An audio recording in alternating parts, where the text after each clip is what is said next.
कहने लगे कि मेरी सीता विपत्ति में है।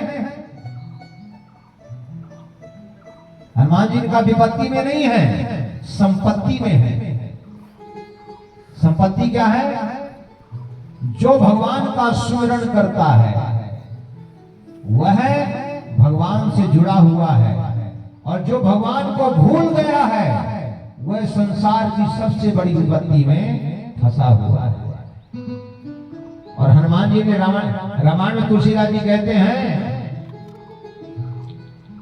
सुने हनुमंत विपत प्रभु सोई,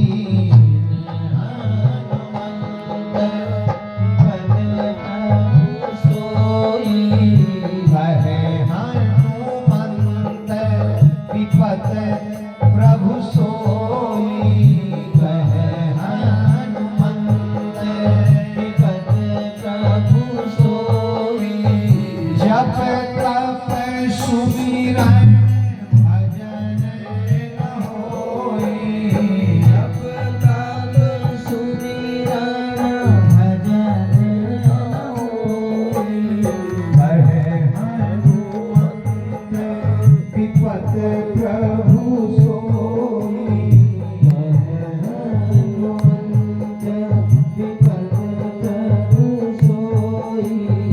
जप तप सुमिरन भजन न होई, जप तप सुमिरन भजन न होई, जप तप सुमिरन भजन न होई, जप तप सुमिरन भजन न होई।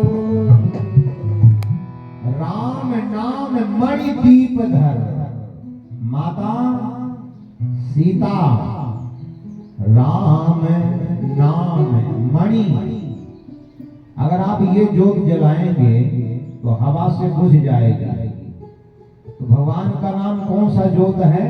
मणि जोत है, जो कि संसार के माया रूपी बयारों से भी यह राम नाम रूपी मणि का दिया बुझ नहीं सकता। अगर आपके जिह्वा में निरंतर हरे कृष्णा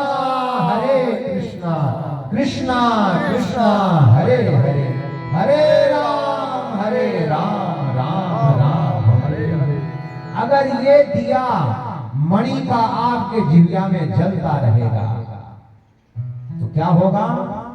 जीह देहरी द्वार, अंदर भी उजेला रहेगा और बाहर भी उजेला रहेगा। आपका मन भी प्रकाशित और संसार में मार्ग भी प्रकाशित होंगे। तो यहां पर राजा खटवांग को 2 घड़ी थे 48 मिनट मृत्यु के। इतना समय है मेरे पास, तो उन्होंने क्या किया? सरयू के किनारे घर परिवार संसार से विरक्त होकर के और सरयू के किनारे आकर कुशा का आसन लगाकर बैठ गए।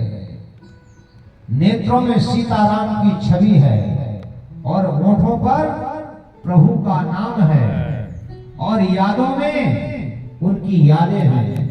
कैसे भगवान बाल लीला किए थे, कैसे श्री राम ताड़का का वध किए थे, कैसे श्री राम ने सीता से ब्याह किया था, कैसे श्री राम वन को गए थे, कैसे श्री राम ने चित्रकूट पर निवास किया था, कैसे श्री राम ने गोदावरी पर रहे, गिद्धराज जटायु का उद्धार किया, सबरी का उद्धार किया, कैसे हनुमान जी से मुलाकात हुई, सुग्रीव से मित्रता की। ये सारी रामायण उनके यादों में आ गई और अंत मति सो गति। भगवान ने गीता में कहा है, यम यम वापि स्मरणम भावम त्यजन्ते कलेवरम। जो जो याद करके मरेंगे अगला जीवन वही प्राप्त करता है। और राजा खटवांग 2 घड़ी में भगवान को प्राप्त कर लिए।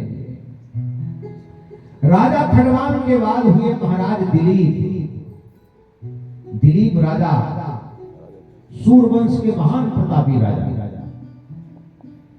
पर इनके कोई सत्कार नहीं हो रही थे। एक बार एक गुरु जी के पास गए और गुरु वशिष्ठ ने कहा कि आपने अपराध किया है। गौ, ब्राह्मण, विप्रधेन, सुर, संत, इनके प्रति अगर अपराध हो जाए ना तो भगवान भी आपको माफ नहीं कर सकता। अम्बरीशी जी की कथा सुनी ना अभी आपने, महाराज अम्बरीशी जी। और राजा दिलीप से क्या अपराध हो गया था? एक कामधेनु गाय को इन्होंने प्रणाम नहीं किया। स्वर्ग से आ रहे थे, मार्ग में एक कामधेनु गाय मिली। मार्ग में अगर गाय मिल जाए ना तुरंत प्रणाम करना चाहिए, क्योंकि भगवान का नाम गोविंद गोपाल इसीलिए है क्योंकि गाय के उपासक हैं। नमो ब्रह्मण्य देवाय गौ ब्राह्मण हिताय च जगत हिताय कृष्णाय गोविंदाय नमो नमः। तो राजा दिलीप ने कामधेनु गाय को देखा और नमस्कार नहीं किया, और माता कामधेनु के उस अपराध से यदि संतान हो गए।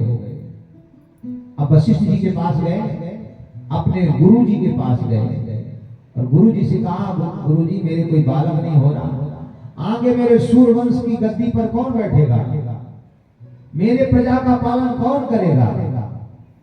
तब वशिष्ठ जी ने कहा, आप गाय की सेवा करिए, मेरे गौशाला में आके साल भर गाय सेवा करिए। जो लोग गौ सेवा नहीं करते और कुत्तों को पालने में बड़े निपुण हैं, कुत्ता पाल लेंगे, पर एक कलयुग का प्रताप है, इनकी बुद्धि का नाश हो गया है कि गाय की सेवा नहीं कर सकते, कुत्तों की सेवा करेंगे, उनके मल मूत्र उठाएंगे और अपने घर को नरक बनाएंगे, पर गाय को नहीं पाल सकते, क्योंकि उनकी बुद्धि में कलयुग ने अपना डेरा डाल दिया। जिस घर में कुत्ता है उस घर का कोई महात्मा पानी नहीं पीता, देवता उस घर का कुछ भाग नहीं लेते, ऋषि पितृ उस घर का एक बूंद पानी नहीं ग्रहण करते। लेकिन जो लोग भगवान को नहीं मानते उनको सुना कि ये क्या फायदा, ये तो उनके लिए है जो धर्म कर्म सनातन धर्म को मानते हैं। कल्पना करो